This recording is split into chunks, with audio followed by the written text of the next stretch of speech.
US President Donald Trump has finally dismissed reports suggesting tensions between him and Israeli Prime Minister Benjamin Netanyahu, describing such claims as fake news. Speaking to reporters aboard Air Force One, Trump rejected speculation that the two leaders had disagreements over the ongoing war involving Iran.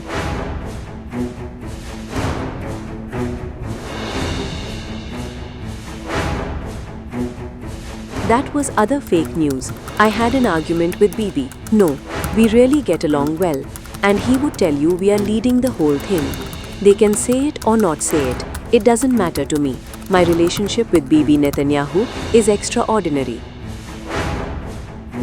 He further added, we really get along well. He would tell you we are leading the whole thing. He can say it not, the main thing is to get it done.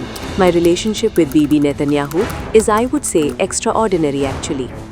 The remarks come as the United States and Israel continue military operations against Iran, a conflict that has heightened instability across the Middle East and triggered disruptions in global markets.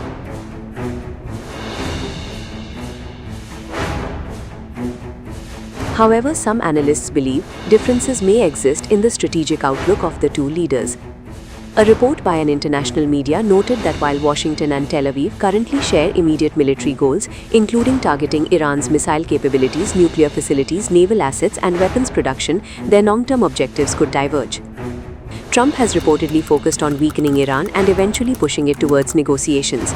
In contrast, Netanyahu is believed to favor a broader goal of regime change in Tehran and the dismantling of Iran's regional influence. Trump is also facing growing political pressure at home, with the approaching US midterm elections and a section of the American public wary of becoming entangled in a prolonged conflict. Some experts suggest that Washington may aim for a quicker end to the war once Iran's military capacity is significantly reduced, rather than pursuing a longer campaign aimed at overthrowing the Iranian leadership.